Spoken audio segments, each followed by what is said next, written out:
धीरे धीरे उसकी जमीन से फसल की पैदावार भी कम होने लगी थी। एक दिन इसी चिंता में वो अपने जमीन के पास बैठा होता है और कमाने का कोई और जरिया सोचने लगता है। दिन प्रतिदिन मेरे इस जमीन से उगने वाली फसल कम होते जा रही है। लगता है मुझे अब कोई दूसरी जमीन लेकर काम करना होगा या तो कोई और जरिया ढूंढना होगा कमाने का, पर अब मैं इस जमीन के भरोसे नहीं रह सकता।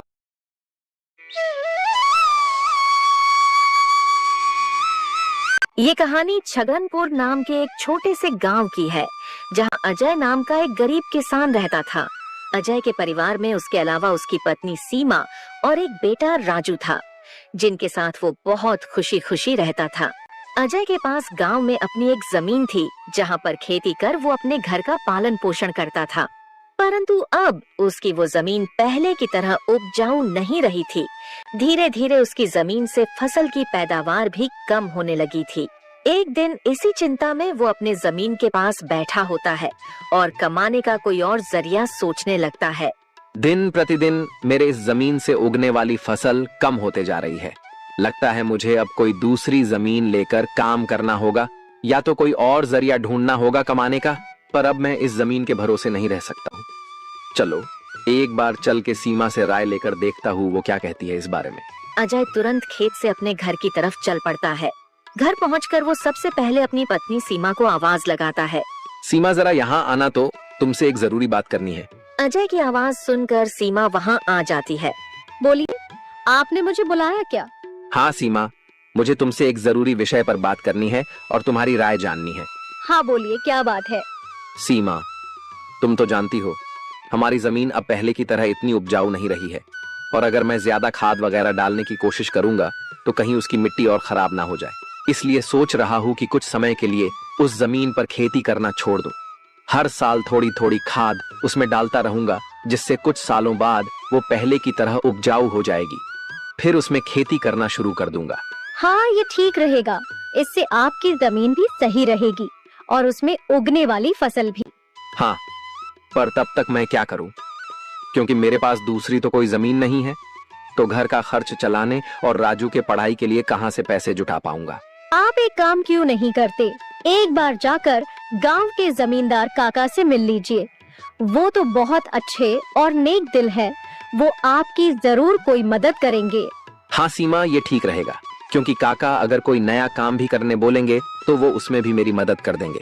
ठीक है सीमा, तो मैं कल सुबह सुबह ही काका से मिलने उनके घर चला जाऊंगा।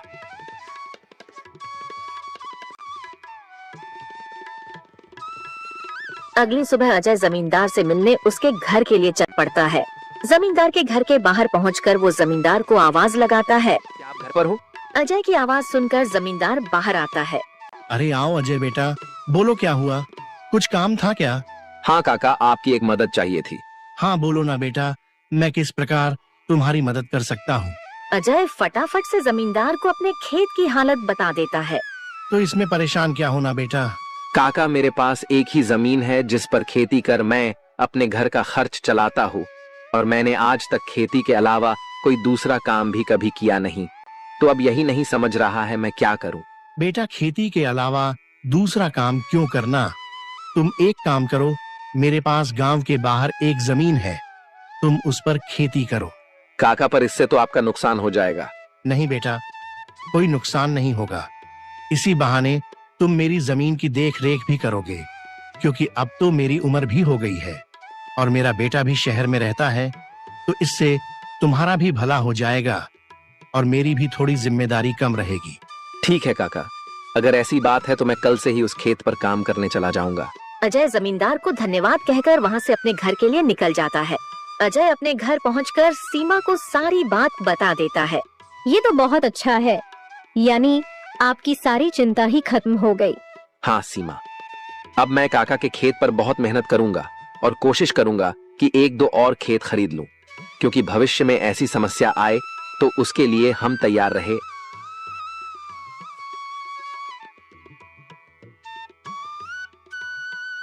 अगली सुबह अजय जमींदार के खेत पर काम करने निकलने वाला होता है तो सोचता है, काका की जमीन गांव के बाहर है, तो शायद शाम को आते आते देर हो जाए, इसलिए सीमा को बोलकर जाता हूँ।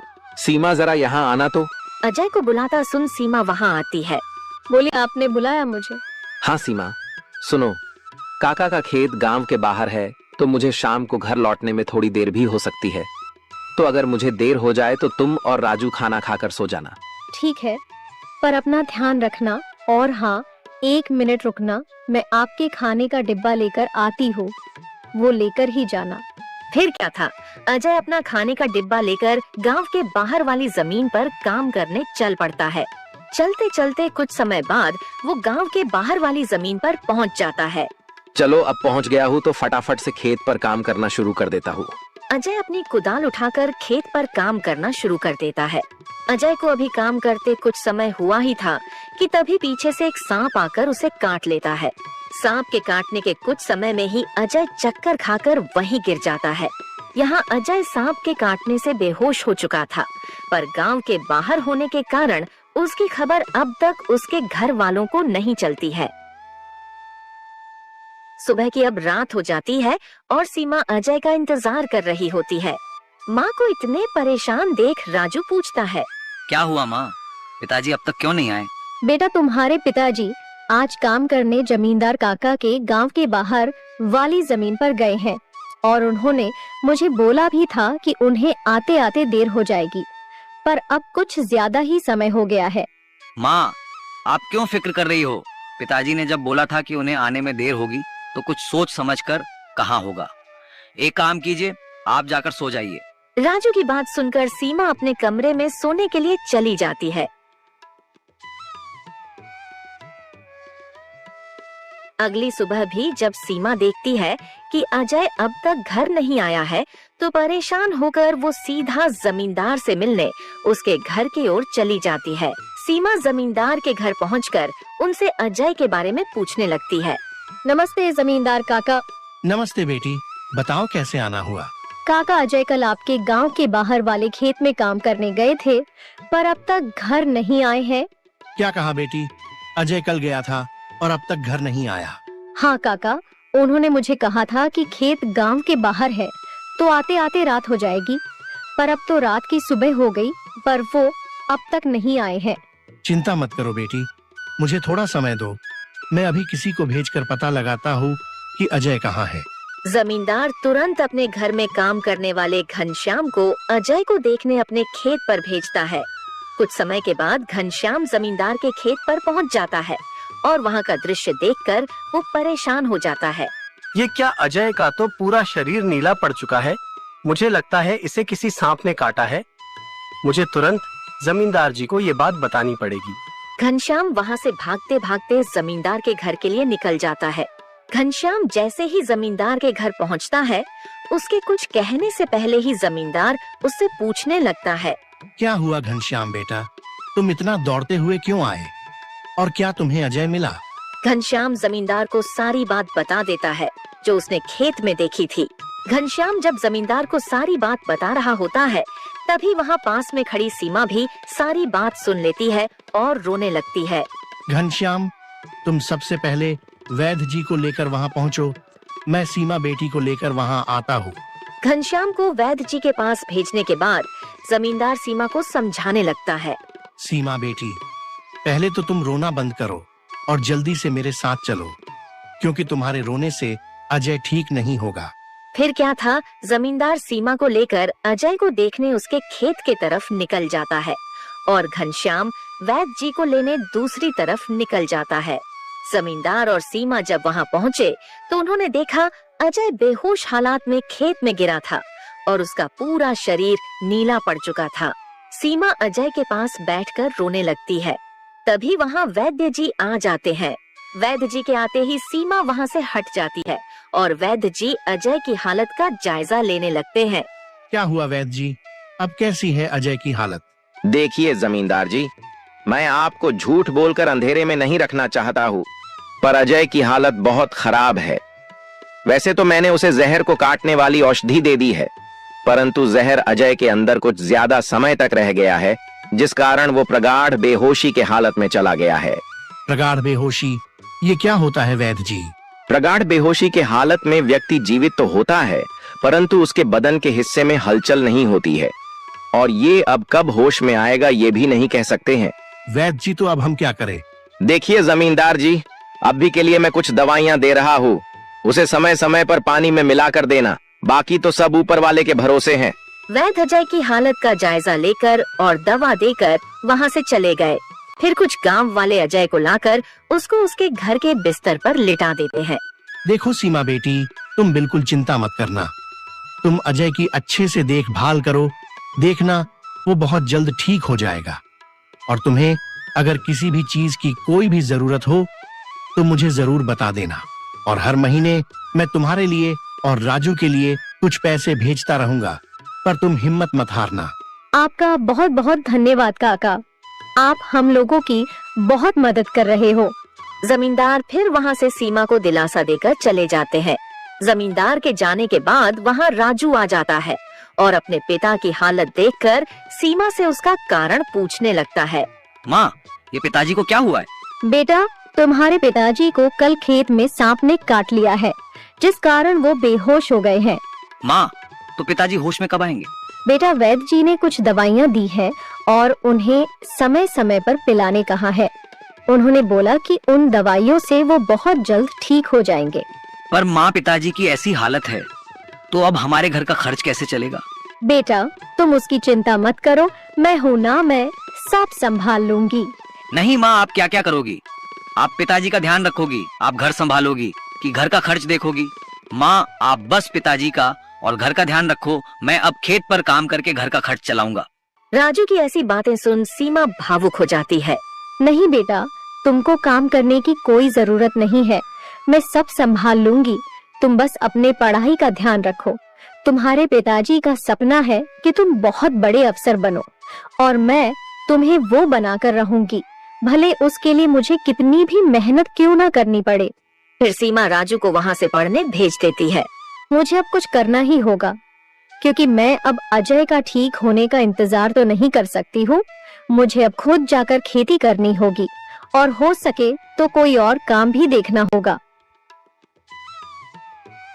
अगली सुबह सीमा सीधे जमींदार से मिलने पहुँच जाती है। नमस्ते जमींदार काका। नमस्ते बेटी, बताओ कैसे आना हुआ, और अजय की तबीयत अब कैसी है? काका, अजय की तबीयत फिलहाल तो वैसी ही है, और मुझे आपकी एक मदद चाहिए थी, इसीलिए मैं आपसे मिलने चली आई। हाँ, बोलो ना बेटी, मैं तुम्हारी किस प्रकार मदद कर सकता हूँ? काका, मैं चाहती हूँ कि जो जमीन आपने अजय को दी थी काम करने के लिए, आप मुझे उस पर काम करने की इजाजत दे दी, ताकि मैं उस पर काम करके अपने घर का खर्च और राजू की पढ़ाई करा सकूं। बेटी, पर तुम्हें वहाँ काम करने की कोई जरूरत नहीं है, मैं हूँ ना। मैं तुम्हारे घर के लिए जो भी खर्च लगेगा हर महीने भेज दिया करूँगा। नहीं काका, आपने अब तक हमारी बहुत मदद की है। अब आप बस मुझे आपके खेत में काम करने की इजाजत दे दीजिए। मैं अब खुद काम करके अपना घर चलाऊंगी और अपने बेटे को बड़ा अफसर बनाऊंगी।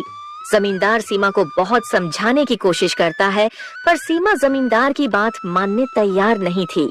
आखिर में सीमा की बातें सुनने के बाद जमींदार सोचने लगता है। मुझे लगता है सीमा मेरी बात नहीं मानेगी, पर अगर वो काम करने इतने दूर जाएगी तो वो अजय का ध्यान नहीं रख पाएगी। एक काम करता हूँ, मैं सीमा को मेरी गांव के अंदर वाली जमीन पर काम करने के लिए कह देता हूँ, ताकि वो खेतों पर काम भी कर सके और अपने घर का ध्यान भी रख सके। ठीक है सीमा बेटी, मैं तुम्हें अपने खेत पर काम करने की इजाजत तो दे सकता हूँ, पर तुम्हें मेरी एक बात माननी होगी। हाँ काका, बोलिए ना। बेटी, तुम्हें मेरे गांव के बाहर वाले खेत पर काम करने की कोई जरूरत नहीं है। मेरे पास तुम्हारे घर के नजदीक भी एक खेत है, तुम वहां काम कर सकती हो, ताकि तुम अपने घर का और अजय का दोनों को ख्याल रख पाओगी। काका, ये तो और भी अच्छा रहेगा, इससे तो मेरी बहुत मदद हो जाएगी। बेटी, पर एक छोटी सी समस्या है, वो खेत बाहर वाले खेत से थोड़ा छोटा है। हाँ तो कोई बात नहीं है काका, वो खेत मेरे घर से नजदीक है, वही बहुत बड़ी बात है। मैं खेत में काम करने के साथ साथ दूसरे के घर का काम भी करना शुरू कर दूंगी, ताकि उन पैसों से मैं राजू की पढ़ाई का खर्च निकाल सकूं। बेटी, पर तुम्हें इतना काम करने की क्या जरूरत है? काका, मुझे काम करना ही होगा। अजय का सपना था कि राजू पढ़ लिख कर बड़ा आदमी बने। अगर मैं मेहनत नहीं करूंगी तो उसका सपना अधूरा रह जाएगा। राजू की पढ़ाई के लिए और घर चलाने के लिए मुझे हर हाल में ये जिम्मेदारी उठानी पड़ेगी। जमींदार सीमा के संकल्प और साहस से भावुक हो जाते हैं। ठीक है बेटी, तुम्हारी मेहनत देखकर मुझे पूरा भरोसा है कि तुम जरूर सफल होगी। मैं तुम्हारी हर संभव मदद करूंगा। तुम कड़ी मेहनत करो, भगवान भी तुम्हारे साथ हैं। सीमा ने जमींदार के गांव के अंदर वाले खेत पर काम करना शुरू कर दिया। वह सुबह खेत पर काम करती और दोपहर के बाद गांव के घरों में सफाई और खाना बनाने जैसे छोटे मोटे काम करने जाती। धीरे धीरे सीमा की मेहनत रंग लाने लगी। खेत में अच्छी फसल हुई, जिससे उसका घर चलने लगा और जो पैसे वह दूसरों के घरों में काम करके कमाती थी, वह राजू की पढ़ाई में खर्च करने लगी। बेटा, मैं चाहती हूँ कि तुम मन लगाकर पढ़ाई करो। तुम्हारे पिताजी का सपना है कि तुम अफसर बनो। मैं तुम्हारे लिए हर मुश्किल को पार कर लूंगी। माँ, मैं कड़ी मेहनत करूंगा। एक दिन मैं पिताजी का सपना पूरा करके दिखाऊंगा। सीमा की मेहनत और त्याग से गांव के लोग भी प्रेरणा लेने लगे। उन्होंने देखा कि कैसे एक माँ अपने परिवार के लिए हर कठिनाई का सामना कर रही है। इसी बीच अजय की हालत धीरे धीरे सुधरने लगी।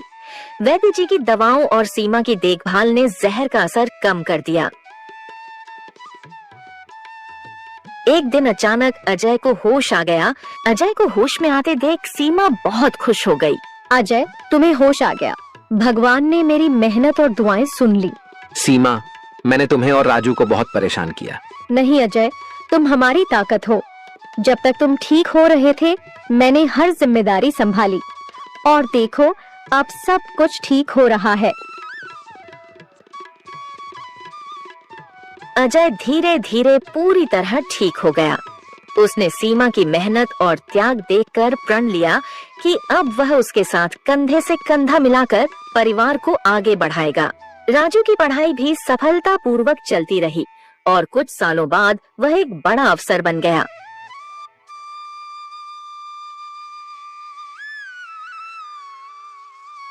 माँ, पिताजी, मैं आज जो कुछ भी हूँ वह आपकी मेहनत और त्याग के कारण हूँ। नहीं बेटा, ये सब तुम्हारी माँ का बलिदान है। उसने हमारे परिवार को बचाने के लिए हर मुश्किल का सामना किया। सीमा का त्याग और अजय का साथ, दोनों ने मिलकर एक नई मिसाल कायम की। गांव वाले अब भी उनकी इस कहानी को आने वाली पीढ़ियों को प्रेरणा के रूप में सुनाते हैं। इस तरह माँ का त्याग की यह कहानी हमें सिखाती है कि एक माँ का समर्पण किसी भी चुनौती को पार कर सकता है और परिवार को जोड़ कर रखता है। दोस्तों, तो इस तरह की और शानदार और मजेदार कहानियाँ देखने के लिए हमारे इस चैनल को जल्द से जल्द सब्सक्राइब कर लें।